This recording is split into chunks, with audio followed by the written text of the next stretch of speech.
Cashcolorcannabis, a high-level conversation on Livehiphopdaily.tv. This episode is sponsored by Atlanta-Bis Clothing and Terrible Atlanta Streets. Our drug lord, Atlanta-Bis, and Return to Vipers lines are all available now and on sale at the website. So head to AtlantaBisClothing.com and shop today. All right, so I got a dope guest in the building who kind of falls in line with something I've been doing since COVID started, which is, and let me give you some backstory. When COVID started and everybody was stuck at home, I got so bored watching the news and everything like that I just started going down a rabbit hole of YouTube videos. And I stumbled on a YouTube video called Wrestling with Regrets. It's a podcast that this dude named Billy Zane does. It's amazing. But maybe 5 hours later, I remembered how much I loved pro wrestling when I grew up as a kid. So I started doing more research about it, and I started looking into people like Rob Van Dams and Godfathers, and so many people who left wrestling who are now doing other things, and they're still prospering, and it's super dope. So I thought it would be cool to finally have somebody who's trying to get into the world of wrestling on the show, man. And I finally got my guest in the building, man. My girl. Do I have to give you a proper entrance? Like we have to do like a wrestling entrance for this? It's Rain Rivers, aka the Stallion, baby. So yes, I am here. Thank you so much for having me. Yeah. So first off, before we even get started into the wrestling, who is Rain Rivers? Oh snap. Somebody who likes to yell and fight and make a lot of noise and talk shit because it's what not just Rain Rivers, but me, myself, and I just do naturally anyway. So it's just like, okay, put a better name on it. You know what I mean? Make it official. That's crazy. Well, I'm sure you've had a long list of occupations prior to wrestling. What did you do prior to trying to jump into the square circle? Oh, wow. So my past is very all over the place. Yeah. I lived a very rough kind of lifestyle. So before wrestling, I was kind of living a fast-paced life is the best thing that I can say right now. So I'm slowed down a lot. I still got all the boisterousness about me, but before that, I was kind of just here and there doing things, doing my thing, I guess. Making it shake. Making it shake. Thank you. Yeah, making it shake. So when did pro wrestling bug hit you? So when I started getting in shape, which was only about 3 years ago, I was really bored. And I was trying to find something to do with my body. Yo, boredom leads you to so much shit, man. It really does. It really, really does. So, and I was at the gym picking stuff up, putting it down, and I was like, I have to do something. And my first choice was to go be a stunt woman. I was like, I got to jump off of something. Somebody got to set me on fire. I don't know what's going on, but I was calling around to the stunt schools, and nobody got back to me. Yeah. So down the rabbit hole of Google and stuff like that, I started fighting people for real and getting paid for it. And it turned out I really liked it. And I was like, okay, I have to learn how to, like amp my skills up so when I'm getting paid to fight for real, I can really like whoop some ass and stuff like that. Yeah. And then as I'm trying to learn, then down the rabbit hole, I find a wrestling school. And then it was like, oh, this is where I belong, right here. Yo, okay, so you found who do you wrestle under? What school you wrestle under? So I'm right now at the AEW school, which is with QT Marshall and Cody Rhodes. That's what's up. Yeah. Shout out AEW, man. I'm so proud of Cody Rhodes for jumping on WWE pipeline and starting your own thing. Like, I'm so proud of what he did. Yeah. So it's cool. So I'm over there with them. It's a great school. QT is an amazing coach. He's very straightforward, very blunt. He tells me all the time. He's like, you're good at talking, you're good at promos. Nobody's got you on the promos, but you suck at wrestling, so you got to get better at it. So he took me from not even knowing wrestling even existed really to where I am now. So you wasn't a fan of pro wrestling growing up? Like, no. You wasn't that kid? Not at all. I had, honestly, I knew, The Rock. Yeah. And John Cena and stuff. But like when I got to the wrestling school, everybody's like, oh yeah, Goldberg and this person and that person. And I'm like, huh? What's going on? I don't know what you're saying. So I'm on a learning curve because I'm I didn't start off as a fan. Yeah. I'm literally learning decades and decades of wrestling in a short period of time, trying to do the same thing that those other people were trying to, or not trying to, but have done and have succeeded on doing. So I'm trying to like skip ahead. So it's a challenge. It's a challenge getting over that curve, but I'm doing it. What was the hardest part, I guess, getting it in professional wrestling shape or learning the actual moves? 'Cause I know, learning the moves aren't. I remember as a kid trying to do the figure 4 leg lock on somebody, and that was when I realized I remember when nothing happened. I said I had to be doing it wrong because when Ric Flair do it, it'd be epic. Like, what was it harder to do? Learn actually get into wrestling shape or learn the moves? Well, I was already in wrestling shape when I got to wrestling because I was already working out. The hardest part is, I suppose, the moves, but really what's really difficult for me is learning the psychology of it. Welcome to Atlanta on a Tuesday night. It's okay. And we I can promise get you, lit. I promise you, it was a horse and carriage. Yo, he interrupts our show at least once a month, man. Like I done heard this black man carry people in a horse and carriage with the most ratchet music ever. I'm like, y'all requested this? Who requested Girls on Fire to be walking down the street slowly? On some romantic, Yeah. modern day stuff. I don't know. In the middle of walking zombie land. Like who? But that's crazy. So coming up with the moves, I'm sure, that is a hard process. Yeah, it's the psychology mostly because, you can learn the moves all day, but if you just put random moves together in a match, it may not make sense. Yeah. You're going to be like, well, how'd you get from that to this? Yeah. You know what I mean? So you really got to make it so it's a believable Yeah, you got to tell a story with your fight. Absolutely. You have to tell a story. And the story is a hard part, as well as like slowing down. Yeah. I have a tendency to move really fast. I talk with my hands. I'm all over the place. And with wrestling, I'm naturally the same way, but everybody's always like, slow down, you're going too fast. When I go too fast, I make mistakes. Yeah. So there's a lot of things that make it difficult. And a lot of times, I kid you not, I say to myself all the time, I should just quit all the time. But I never do it. Yeah. I keep going because I'm not a quitter. But it doesn't mean I don't tell myself to, You learning how to wrestle and coming up the way you are, I guess you probably missed a couple of things, like especially the women's division. Like the women's division has had massive ups and downs over the last, I guess, 4 decades going on now. Yeah. Where we had people like your Wendy Richter and your Fabulous Moolahs, to where there was almost a whole entire drought of just women wrestlers who were really being pushed. Do you feel like the development of women wrestlers is in a healthy space right now?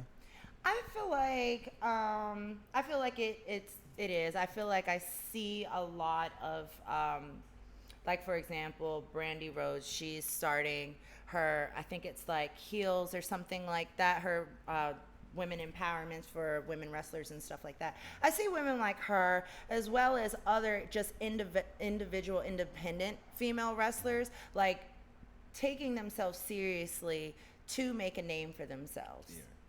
So I'm not exactly sure of all the plight over the last 30 years. However, I do know what I see now, and just I do see how the men talk about the women. The men always like to say women suck. So it's okay, because boys and girls were built differently anyway. We're not going to be exactly the same, which is one of the reasons why I decided to put on the weight. Because when I first started, I was 160, 165. And right now I'm 192. And the reason why I put on so much weight is because with the boys, I was getting whipped around. Every time I took a shoulder tackle or, a hip toss, they were flinging me like a rag doll. And I was like, I can't handle this. And, with the women, they're so short and they're so frail. So me fighting them even at 165 is kind of like, I need somebody bigger. Yeah. And the only person there is the boys. So it's like, I can only go up. Yeah. So for me, I figure I'm just as tall as the boys. I'm almost as I'm almost heavier than almost everybody. Now you are. You know, I remember the time when wrestlers, a lot of them were on steroids. I don't want to say that out loud. You know what I mean? But dudes was just really puffed up. Now you see somebody like Sammy Guevara. Yeah. He looked like me. You know what I mean? Like I see him sometimes. I'm like, shit, maybe I could wrestle. You could totally wrestle. You don't have to have muscle. Yeah, laugh about that, please. Laugh about that, please. You don't have to have muscle to wrestle, although it does help with the aesthetics of it all. You know what I mean? Because you have to figure the first thing people are going to notice about you before you speak or before you wrestle is what you look like. So if you're just going off of appearance alone and you don't get the immediate attention, now you're automatically going to have to be a better wrestler and a better speaker. Now, if you've got the look and you're lacking in your speaking, but you're good in your wrestling, you know what I mean? You have to do the work to make yourself marketable. Yeah. So for me, I'm good at running my mouth. I've been talking shit my whole life. You know what I mean? I haven't been wrestling my whole life, so that's something that I need to pick up the slack on. And my body, I came with the body already, and I'm just making it better. So out of the 3 things that you need, I got 2. So I'm off to a good start, you know? The other one I can learn, and as long as I keep being, repetitive and consistent and make sure I do what I'm supposed to do, then, it's not going to be long before somebody snatch me up.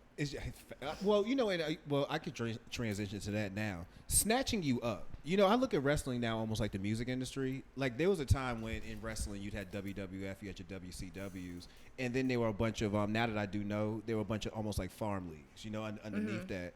But you really had to get to these majors in order ever to become something similar to music. Mm-hmm. And like music now, you don't necessarily have to do that. There's an independent side of everything that allows you to have a lot more control over your merchandise, over your name, over your voice. Right. I was, again, going on YouTube. I'm watching all these independent wrestling federations I've never heard of a day in my life. And they're strictly on YouTube, and they have their own channel, their own subscribers, and everybody has their own little following. That's dope. Like, do you ever see yourself, aspiring to another level, like say a WWE or AEW is a goal, but do you ever feel yourself saying that I also can do this on the independent side? Like, it's not necessarily... Oh, yeah. I mean, well, as far as WWE or AEW is concerned, how I feel about them is the worst that they could tell me is not right now. Yeah. And in the meantime, I've got plenty of potential to snag somebody else's attention, and I haven't even had my first match yet. So I'm still in training. And I've had promoters. I've had a bunch of different people like hit me up and be like, "Hey, can you come do this work for us?" And I'm like, "I haven't had my first match yet. Give me a second." So it's not a matter of who; it's a matter of when I'm ready. At this point, because I know what I come to the table with. I know what I've got, and I know my learning capabilities. So, and whatever I get myself into, even in my first match, I want to make sure it's something that's going to pop. Yeah. So when everybody see it, they like, "Oh shit, who that?" Yeah. You know what I mean? So that's where I'm at. So WWE and AEW, worst they could say, not right now. Everybody else, I know they going to like me. Everybody like me. What's it like being around AEW? Like, I for those who don't know, I actually am a wrestling fan. I remember when AEW was first started, I became so enamored with what they was trying to do, because I thought, again, WWE one is a monopoly, and I'm like, you actually need another option. You can't just have one person, one place. And I like what AEW is doing. They're literally giving you not really a ECW kind of feel, but they're giving you a feel of... Oh, ECW is crazy. Nothing gives you ECW. No. ECW was the only thing I was ever confused about whether or not this was real or fake. Oh, man. I just watched a documentary called Beyond the Mat, and they were going over ECW, and I texted my coach. I was like, why are people like this? Like, it was so violent. But a lot of, wrestling in itself, Rain Rivers says wrestling is real. Yeah. The only thing that's fake is what we choreograph. You know, everything else, when people get hit, split in the head, hit with chairs, hit all that, that's real. Yeah. No, and a lot of times too, promos, a lot of that's not made up. At least I know my promos aren't. My promos come from actual real life experience. So everything that I say in a promo is real, and it goes for a lot of other wrestlers too. They take real life things, beef with other wrestlers. I mean, of course, sometimes it's amped up, but it's real. But what was my question about AEW? What is it like to be around that and seeing that kind of happen right now? You know, it's almost like seeing WWF when right before WrestleMania 1. You know? Well, so for me personally, like, okay, so I've been at the school for 2 years now, and it's only been the AEW school for about a year and some change. So when I first started, it was an AEW school, and again, I didn't know anything about wrestling anyway. So for me, everybody's just like a regular, hey Mike, hey Joe, hey Tim. Yeah. You know what I mean? So now that it's the AEW school, the same people that it was, hey Mike, Joe, Tim, whatever, they're still the same to me. It doesn't really dawn on me that they're on TV. Yeah, like that's crazy. And then I'll be on like my Facebook, or I'll see like other people's Instagram, and they'll be like, watch AEW tonight. And I'm like, I know that guy. He goes to my school. So it's just, they're like regular people for me. They're not like famous. How far away do you think you are from your first match? I want to say a month or two. Have you worked on a move yet? Like a signature move? You know what? The last one I did, it was supposed to be just a regular drop kick, but how it got set up in the match, it turned into a mule kick, and I was really digging that, like, because it was just out of nowhere. So I think I have to perfect bumping on the mule kick, but if I can, I think that'll be dope. Just both feet up in the air, right in the face, flat on my back. You know what I mean? You know, now again, watching Wrestling with Regret, I'm so hearing bumping and hearing stuff like that. I pay attention to that when I'm watching those old videos now. Like, dang, like somebody like Cactus Jack, somebody like Mick Foley. You took a lot of bumps, bro. Like that's a lot of pain. Yeah, but the ones from like the top of the building and stuff like that on the tables and breaking. You go through back to ECW. Like again, I was confused whether or not ECW was real. Like I remember watching the episode where it was Terry Funk versus Sabu.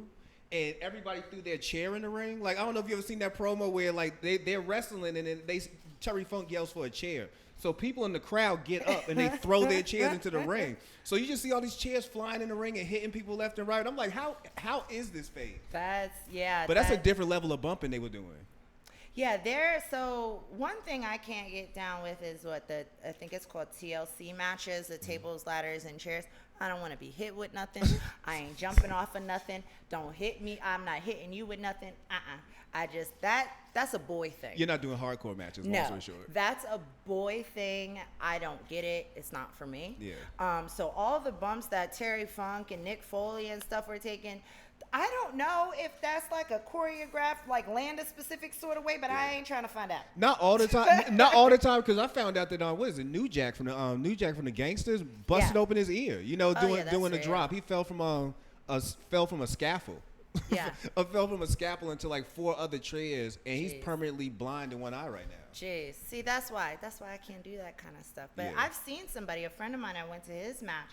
He jumped out of the ring and got body slammed onto a table broke, and it cut his back all up. He got a long scar on his back from that. And you know, when you get hurt, you can't stop, get stitched up. It's no, keep going. Yeah. So, you know, blood's everywhere, and people are like, yeah, and I'm like,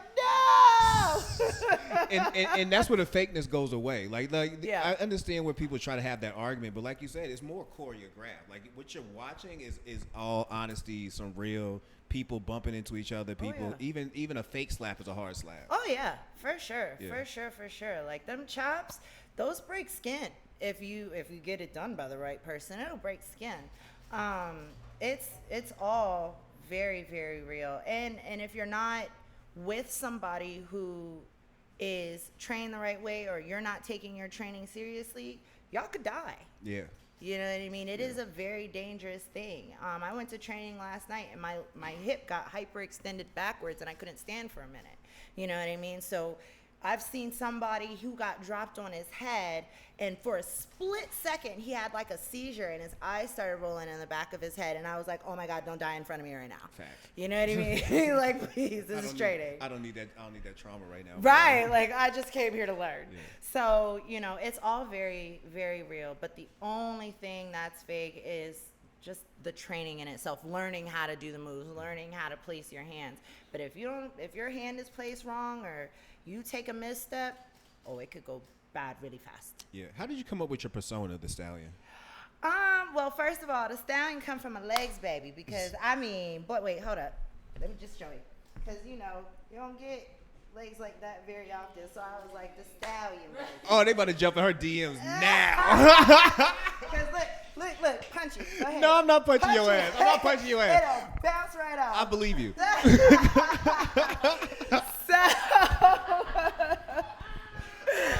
I believe you. So that's where the Stallion comes from. Definitely my legs. And then Rain Rivers. So my very first name is a very long name. I'm not going to say it right now. But my mom came up with it because she had a dream about a river, and it was my name. So that's how I got my very first name. And so I was like, okay, a river and a dream. So Rivers, and then, Rain, it just falled all into place. So, Miss Rivers, baby, Rain Rivers. That's what's up. And I asked you that because in wrestling, there's been a long line of stereotypes when it comes to personas and gimmicks that get assigned to people. Mm-hmm. From African Americans, Latinos to Asians, they've been a pile on of the stereotypes. I've seen some of those. Yeah, from everybody from like you say somebody like Sweet Sapphire who was with Dusty Rhodes to even Roddy Piper going blackface for a fight versus Bad News Brown. Like we've seen a lot of it. Yeah. What's your impression about being black in professional wrestling? Like, do you feel I mean, I'm sure it's like any other industry, but what's it like trying to exist as a black person in this space? Well, I think for me, I'm grateful I don't have much competition. Gotcha. I'll say that because there's somebody at my school, I'm not going to name drop, but there's somebody at my school who's really, really talented, really good looking, but he's a white guy. Mm-hmm. And WWE will not give him a tryout because he's a white guy. They've got enough white people, basically. So they're like, while he's good looking and he's talented and he's got a thing, when you see him, you're like, who the fuck is that? Yeah. And but because he's white and there's so many of them, they're not interested. So because there's not many tall women, tall black women, tall black muscular women. Yeah. I kind of created a lane. It's you. Yeah, it's me. It's me. Yeah. So I don't have much competition in that. I do have competition, though. I'm not going to sit here and say, can't nobody. You know what I mean? Yeah. But it's few and far between. And with that, I feel like once I do make a name and a brand for myself, I'm always first and foremost about women empowerment anyway, because I'm a woman. I know what it's like to live as a woman in a man's world. And no offense to the men in the room, but y'all ain't that great.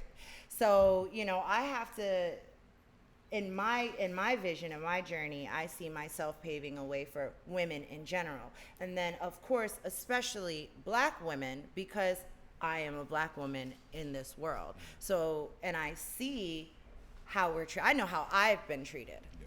You know what I mean? So just going off of my own experience, of course there's tons of other things you see in the news, not gonna deny that. But off of my own personal experience, I can tell you that we need a voice. Yeah. We need a bigger voice and a stronger one. And I'm real loud and I'm getting real strong, so I'm about to make it shake. You know what I mean? So that's kind of where I see myself in this industry, making it in a spot and then just making a pathway for other folks. Do you have a dream match? A dream match? Oh, can we come back to that? I haven't thought about it. I really haven't. I mean, I think a dream match for me would be a girl my height that's just as muscular as me. And that's another thing. So how do you feel, there's not like a China around right now or nothing like that. Exactly. So you really don't have a whole lot of competition. Right. Do you feel yourself having to do a lot of mixed matches? Like, am I going to see you versus John Moxley or something? You know what I'm saying? Like, is that what we're going to be forced to do until they do find somebody who's comparable? Maybe. Yeah. I feel like more comfortable going with boys anyway because, like I said earlier, going with women, they're not as big and stuff like that. But there is a girl that I'm like dying to get in a ring with. She's still in training. We're still the same amount of training. She's like an inch shorter than me, maybe about 40, 50 pounds lighter than me. But she's tall, she's black, and she's super ripped up. Her name is Jade Cardgo. And we're acquaintances, and the first time I saw her, I was like, I want to fight you. You know what I mean? Like, you're gorgeous. I want to fight you so bad. So she hasn't had her first match either. So her and I are both kind of the same seesaw right now. And I think if I were going to say a dream match, I would say it was with her, only because we're both tall, we're both black, we're both muscular, and I really like fighting. So except for hardcore fights, you're not doing a hardcore fight. Yeah, Ain't nobody hitting her with a barbed wire baseball bat. No, none of that stuff. I like to fight for fun, not to actually get hurt. Right? I want everything played out. Yeah. And speaking of getting hurt, pain relief has become a hot topic amongst athletes who use their body the most. NFL players, UFC players, things like that. Mm-hmm.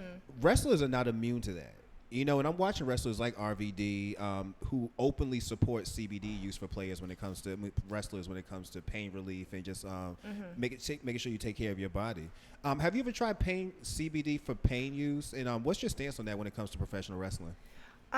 I think that as long as you are not hurting yourself or anyone and it's working for you, then use what you can. Everybody's body is different. Genetically, we are not, all humans, all that other stuff.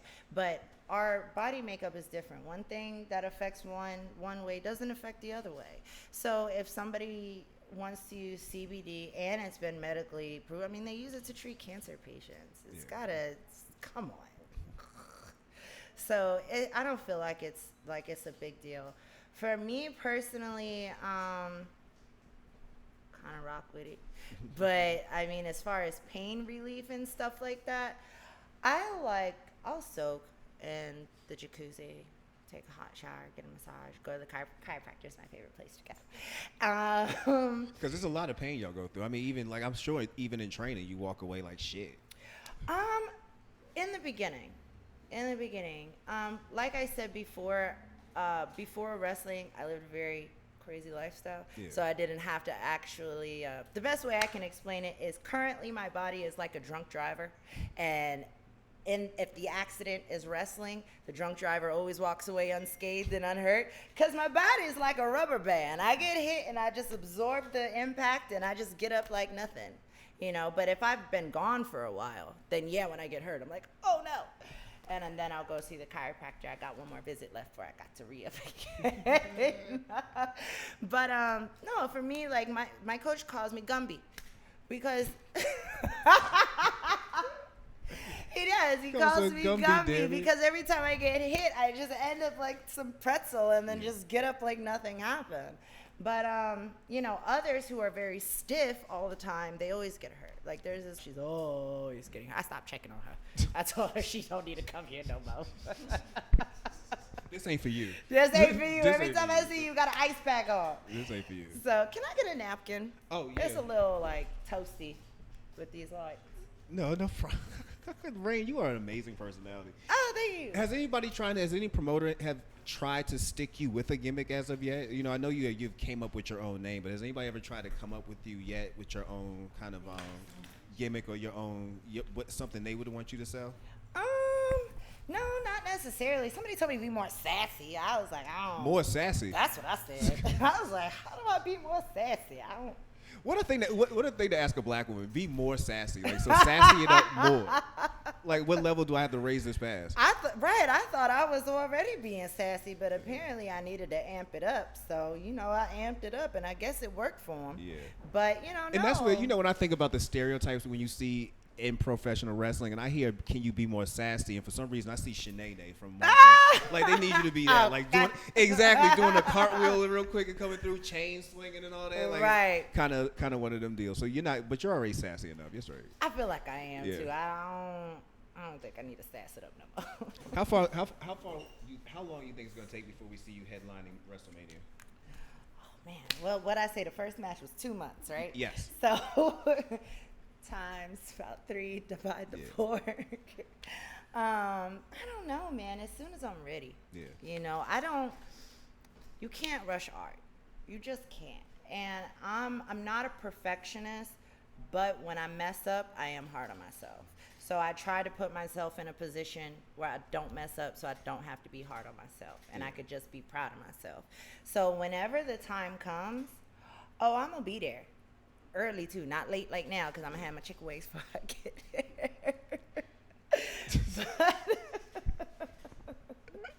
But no, I'm really not in a rush. I think the only thing I'm in a rush for is, the struggle and the dream is real. Yeah. And I'm so tired of this struggle. You know what I mean? I'm in a rush for that to be over. Yeah. But as far as everything else, I've got a good support system. My parents support me fully. My son supports me, and he's only 6. He's like, Mommy, I know. You got to go to training so we can get a big house. I'll be here when you get back. Does he watch wrestling? When I do. Okay. Yeah, he look, man, I don't know who taught him this, but he be doing wrestling moves on me that I didn't teach him. And one day I asked him, I said, who taught you this? He goes, my grandma taught me how to fight. And I was, bro, he's 6 years old and be kicking my butt for real. Like, for real. It's scary a little bit. Yo, 6-year-old strength is a different level of strength, though. Like, when you're a kid, like, it's like being a superhero. Yeah, he is. And when he goes to training, and they're a great support system there. Whenever I would have to bring my son to training, whoever wasn't doing anything in the ring would go in the other ring with him. Oh, that's cool. Yeah, so I could be in the ring doing my thing, and then he's in the ring kicking butt and doing his thing. Like, Mom, watch this. I'm like, in a minute, while I'm doing all my other stuff. That's how Rain homeschools. I like that. She brings her kids to the gym. Yeah, absolutely, man. My kid's on fire. He be working out. He be doing push-ups, sit-ups, squats. Like, he'll be like, Ma, check out my abs. I'll punch him in the stomach, and he'll be like, ugh, like that, He's like, he's a dope kid, I'm man. picturing you punching a 6-year-old in the stomach to double check how strong their abs are. All the time. I'll be like, tighten him up, baby. I'm going to punch you. He'll be like, okay, Mom. And then I'll be like, psh, psh. So he's really cool. He does his own thing. He got his own wave, and he ride it just fine. I hope we do see you at WrestleMania soon. I'd go to see that. It is what it is. Like we're downtown Atlanta. Like shit happens. Man. I hope I do see you at WrestleMania soon, man. What's the future for Rain Rivers? The future for Rain Rivers is not just wrestling. I see myself after the spotlight and everything like that. I see myself having my own promotion.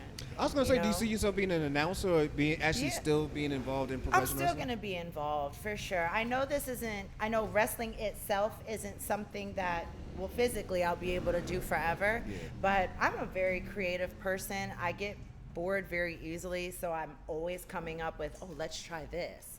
You know what I mean? So I see myself doing different promotions. I see myself producing gear. Because I just started making my own clothes, and so that way I can make my own gear. Yeah. And things like that. Because I got my first gear. I haven't worn it yet. I'm gonna get some pictures in it soon. It's fly, by the way.